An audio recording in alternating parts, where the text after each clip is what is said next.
Funding for this CyberWire podcast is made possible in part by LastPass. LastPass is an award-winning security solution that helps millions of individuals in over 70,000 organizations navigate their online lives easily and securely. Businesses can maximize productivity while still maintaining effortless, strong security with LastPass. LastPass can minimize risk and give your IT team a breakthrough integrated single sign-on, password management, and multi-factor authentication solution.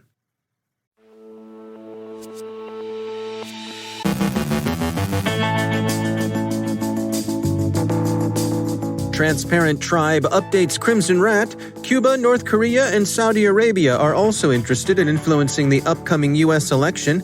The University of Utah restored from backups after a ransomware attack, but paid the ransom to prevent the crooks from publishing stolen data.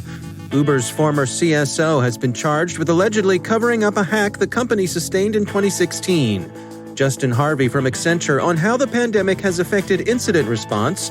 Gerald Beuchelt from LogMeIn on how secure remote access may or may not be. And a popular fertility app was found to be sharing data with advertisers without users' permission.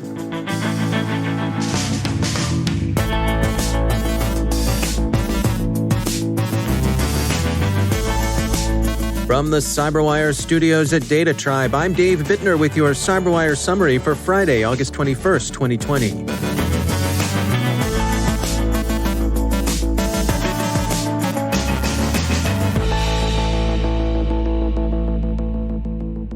Kaspersky has released a report on the continuing activities of Transparent Tribe, also known as Project M and Mythic Leopard, a cyber espionage group actively deploying the Crimson Rat against its targets. Crimson Rat has been upgraded for the current campaign with server-side management of infected machines and a newly discovered component dubbed USB Worm that infects and steals files from removable drives. Attribution of Transparent Tribe, which has been active since at least 2013, remains murky, but Palo Alto Networks and others have seen signs of an association with Pakistan. In the past, the group has primarily targeted Indian military and government personnel, but Kaspersky says this recent campaign shows an increased interest in targets in Afghanistan. William Evanina, the director of the National Counterintelligence and Security Center at the Office of the Director of National Intelligence, has added a few governments to the list of those who appear interested in influencing U.S. elections, Cyberscoop reports. He said Cuba, North Korea, and Saudi Arabia want to be able to provide their optics for discord in the United States. Evanina added that efforts by those countries aren't rising to the level of the Big Three, namely Russia, China, and Iran. His comment about discord is suggestive. After a ransomware attack that hit its College of Social and Behavioral Sciences on July 19th, the University of Utah paid its extortionists, Bleeping Computer reports. The university said in its disclosure that the decision to pay was reached in close consultation with its insurance carrier and that the amount it turned over to the attackers was $457,059.24. ZDNet says the university was able to restore systems and data from backups, but that it decided to pay the ransom to prevent the criminals from releasing the personal data they'd stolen in the course of the attack. The disclosure said in part, quote, "The university's cyber insurance policy paid part of the ransom and the university covered the remainder.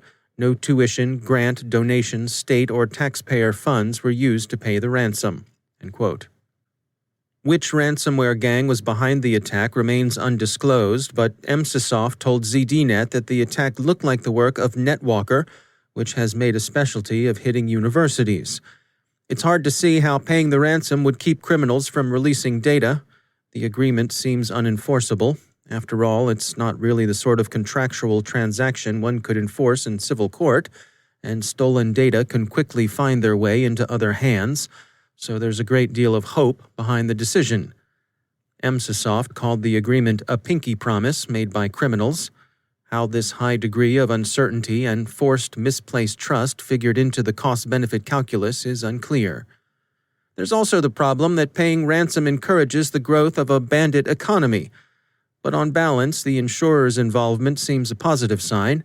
Security informed by actuarial insight is likely to be better security. Good building fire codes, for example, came more from the insurance industry than from government action. Government action was the final result, but it followed the underwriter's lead. The U.S. Attorney for the Northern District of California has filed a criminal complaint charging Joseph Sullivan with obstruction of justice and misprision of a felony in connection with the attempted cover-up of the 2016 hack of Uber Technologies Incorporated. When he was chief security officer of Uber, Mr. Sullivan is alleged to have paid hackers a six-figure payment in exchange for their silence about their undisclosed theft of personally identifying information connected to some 57 million Uber drivers and passengers. Mr. Sullivan is said to have channeled the payments through a corporate bug bounty program with a view to concealing information about the breach from the Federal Trade Commission. The payment is reported to have been $100,000 in the form of Bitcoin, the criminal recipients of which were asked to enter into a non-disclosure agreement that included a false representation that the hackers did not take or store any data. The two hackers were eventually arrested and prosecuted, and they accepted guilty pleas. Mr. Sullivan is also alleged to have kept information about the hack from the new management team that arrived at Uber in 2017. Android Headlines reports that Mr. Sullivan's attorneys say the charges are without merit and that any decisions about disclosure were reached collaboratively by the company's leadership as a whole. Himself a former federal prosecutor, Mr. Sullivan is currently chief security officer of Cloudflare. This case is believed to represent the first prosecution of a CSO on charges of concealing a data breach. The Washington Post reports that the popular fertility app Premom was sharing customer data with 3 Chinese advertising companies without users' permission or knowledge. Researchers at the International Digital Accountability Council, IDAC, found that Premom was sharing IP and MAC addresses, Android IDs, hardware identifiers, Bluetooth information, and geolocation data. IDAC said in a letter to the U.S. Federal Trade Commission, quote, "Non-resettable hardware identifiers are personally identifiable information because they are tied to a user's device, and it is almost impossible for a user to reset them or erase their digital footprint, thereby allowing companies with this information to infer who the individual users are. Additionally, by sending multiple device identifiers and geolocation data together, third parties can infer who Premom's users are." End quote. Premom told the Post that it does not currently use 2 of the advertising companies, and it said on August 6 that it was in the process of removing the third company's access to the app. IDAC confirmed that the data transmissions had ceased after the app was updated on August 7th. The researchers note that users who haven't updated the app may still be sharing data. Researchers at Mitiga identified crypto mining malware embedded in a community Amazon machine instance, or AMI, used to spin up an AWS EC2 server. The malware had been running for years on a server owned by a financial institution. The researchers say the incident highlights the risk of using community AMIs, which can be created by anyone and placed in the AWS marketplace. ThreatPost notes that Amazon itself urges caution when deploying community AMIs, saying, "You should treat shared AMIs as you would any foreign code that you might consider deploying in your own data center and perform the appropriate due diligence. We recommend that you get an AMI from a trusted source." End quote. Mitiga similarly notes that AMIs provided by trusted vendors on the AWS marketplace do not present any such risk.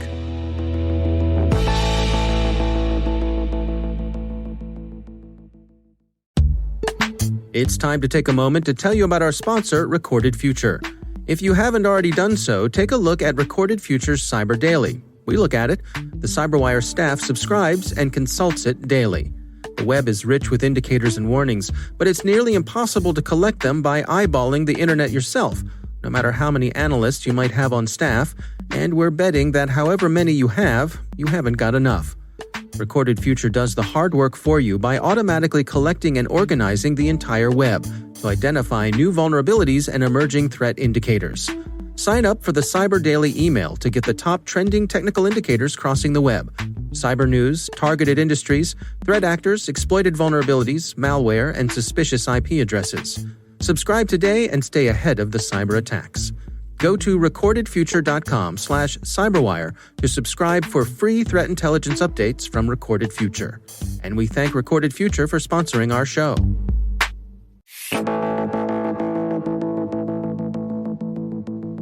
The folks at identity and access management firm LastPass recently released the results of their study looking at the security of remote access, which, of course, has received increased scrutiny since the pandemic. Gerald Beuchelt is CISO at LogMeIn, parent company of LastPass, and he joins us with their findings. We found that about 96% of all IT decision makers that we were able to work with found that there is a huge impact of their IAM strategy with the recent requirements to fully support a remote workforce. Pretty much every organization has started to look at their identity and access management strategy across the board and wanted to make sure that they are doing the right things by their employees, but also obviously for their own interest as an organization. I think what's really interesting in this kind of context is that if once you start to go into a highly scalable, zero trust kind of environment where you're leveraging software as a services, where you're managing remote proxies in order to move forward and really de-emphasizing the traditional perimeter, the traditional firewall around the organization. It is the identity of the user that interacts with the services that ultimately is the last and best way of defending what is going on and making sure that folks are properly authorized. So I think what we're seeing here is like the renewed interest, the renewed high interest in optimizing IAM strategy is really born out of the need that traditional kind of network-based segmentation for users, perimeters, trusted perimeters, et cetera, are really have crumbled now. It's like they're no longer crumbling; they have crumbled, and we have to adapt to this new situation that we're facing ourselves and that we've been moving to for quite a few years, to be honest with you, now through much strengthened and improved IAM programs. Now, one of the findings here that caught my eye was that 62% believe multi-factor authentication is the most effective way to secure a remote workforce. Two thoughts there. I mean, obviously good that multi-factor is on people's minds, but I guess I was a little surprised that the number was that low. Yeah, it's kind of hard to really wrap my head around. It's like, especially since we've seen in other reports that the adoption of multi-factor authentication technology in the workplace versus like private activity actually lags, right? So there's less businesses that have enabled MFA versus individuals securing their banking accounts or their other important accounts across the board. So I think it's just still taking time. The idea that business leaders have not fully embraced MFA is an unfortunate reality at this point in time. And I think it dates back to the days when rolling out MFA was really hard, right? It's like, if you think back, it's like setting up like a secure ID or something like that. It requires server infrastructure, it requires distribution of physical tokens, et cetera, et cetera. And I think that is still burned into the back of a lot of IT decision makers' mind, that it's like MFA is hard, it's costly, it is not easy to do. It's like we have now technologies that we offer from LogMeIn, actually. It's like that do make it very easy for IT departments, even small ones, to roll out multi-factor as a service and as such get running very quickly. So I would hope that these types of technologies really are going to be aggressively being adopted across the industry very soon, so that we're getting from 62 to similar for the other questions, like to close to 100. Yeah, it strikes me that it's an opportunity to instill a sense of ownership in your users. That you're working from home now. You can't rely on the physical building that you used to come to be your defensive framework. That it's we're relying on you to help us here. I think just from a mindset point of view, that's an opportunity. It seems to me. I totally agree. It's like, and it's like it goes back to the the old bad adage that users are the weakest link in the chain. It's like, I disagree with this wholeheartedly. A badly trained user is probably the weakest link in your chain, but a well-trained user or somebody who's just reasonably aware of what's going on in their world, they're actually your strongest assets that you can have, because ultimately they know best what is okay and what is not okay. And starting from that point, so I think you really need to structure your overall security program around those kind of like educational tasks, and to making sure that everyone gets the right level of understanding about how their respective work ultimately can affect the overall security posture of the company, whether it's an end user that really does not have a lot of technical responsibility or background, or whether it's somebody who is architecting or managing large complex environments. Having those folks properly enabled and making sure that they understand what kind of expectations we would have for them from a security posture perspective ultimately makes the overall program so much stronger than just relying on traditional kind of controls or centralized teams that are aiming to do everything but really can't due to resource constraints. That's Gerald Beuchelt from LogMeIn. There's an extended version of our interview available on CyberWire Pro. Check it out on our website, thecyberwire.com.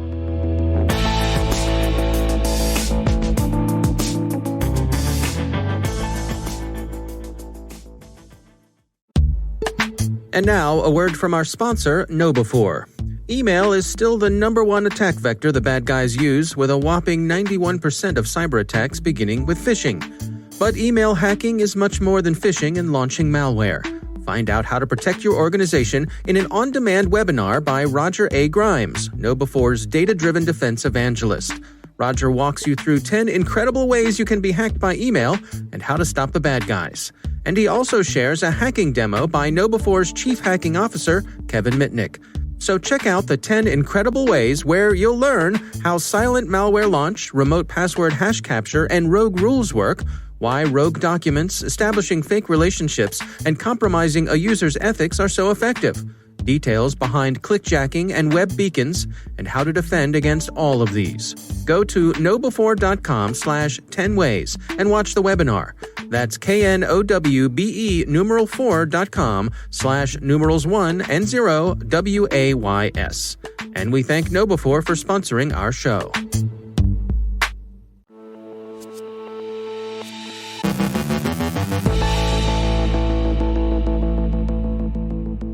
And I'm pleased to be joined once again by Justin Harvey. He is the Global Incident Response Leader at Accenture. Justin, it's always great to have you back. I wanted to check in with you to see how and your incident response team have had to adjust the work you're doing, since so many of us are working remotely now when it comes to this pandemic. What's going on with you and your team? Well, luckily, we had a head start because we were already a remote team. So globally, we do have cyber fusion centers in DC and London and in various other cities around the globe where our incident responders would occasionally go into. And I'm sure we had some full-time employees there going in and out. But for the most part, our incident response team was already working from home. But that doesn't mean that the industry has all gone to virtually remote incident response. I know that from previously, before the pandemic, we would go on site probably about 20 to 30% of the time. Of course, that 20 to 30% now has gone to zero. We haven't gone on site anywhere globally since the pandemic began. But we've seen a huge uptick in ransomware and various other types of attacks over the last few months. It's been a challenge adapting to this, not because of our work environment, but because we do send equipment out. We have a network sensor and we have various other system type tools that we typically send to our clients in the event of an incident. And that's more difficult because previously we've stockpiled those in our cyber fusion centers, and lo and behold, we don't have anyone at those cyber fusion centers. So if we do need to ship something, then it takes a little bit longer to get someone into the office. And I think because of that, we've had to make do. We've been more reliant upon the cloud and on virtual machine technologies with our clients. And I think that's actually been turning out pretty positively. Have you been given any insights on how you might approach things, even when the pandemic is over, does this inform any adjustments that you might make on the other side? I believe so, yes. We're probably looking at moving toward a completely virtual model where we can actually use a supplier that has a imaging facility. So if we want to send a network sensor out to the other side of the country, we could just pick up the phone or go on the web and do a virtual order and then have our image burned onto a drive, which then would go into another piece of hardware that this other company would maintain. So I think it's forcing us to address a more layered approach to our supply chain. I also know that previously, our clients many times would have physical war rooms and have everyone there on site for some of the larger investigations. And we've done a few of these major type operations over the last few months, not only in the United States, but in Brazil, in Italy, in Germany, particularly around critical infrastructure. And it's been harder on our clients adjusting to a fully remote environment than we have. And I think that's probably easing a little bit now. Everyone's kind of understanding how to work from home and all of the difficulties like coming off of mute on a conference call. Right, buying good microphones and headphones and all that stuff. Yeah, I can't tell you how many times I get nailed with that because I've got two mutes, one on my speakerphone and right. One on my Microsoft Teams, and it's a little embarrassing with clients occasionally. But I think that more enterprises are going to be fully remote on IR, and I think it's just going to be part of the new normal, Dave. All right. Well, Justin Harvey, thanks for joining us. Thank you.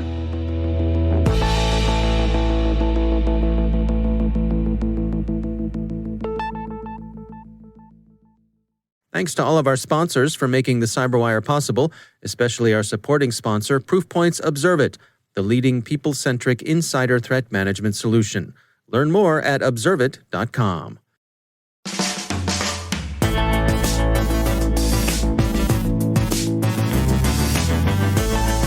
And that's the CyberWire.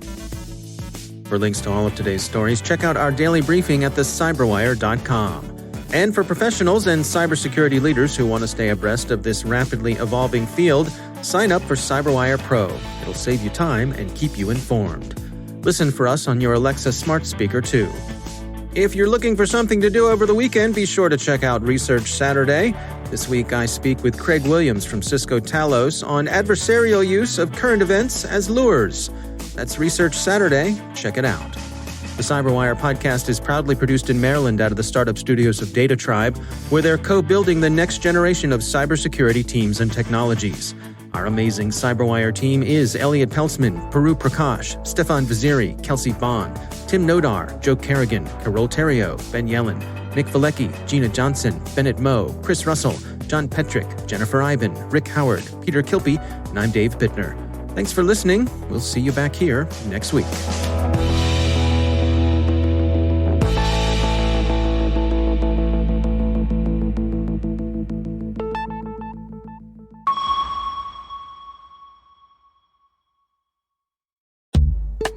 Be sure to catch Dragos' next webinar on August 26, where I will join Dragos' VP of Threat Intelligence, Sergio Caltagirone, to talk about the ABCs of ICS threat activity groups. We'll answer the questions that everybody wants to know, like what are the threat activity groups? Why are they important? How are they identified? And how are they analyzed? Visit dragos.com/events. That's dragos.com/events. We hope to see you there, and we thank Dragos for sponsoring our show.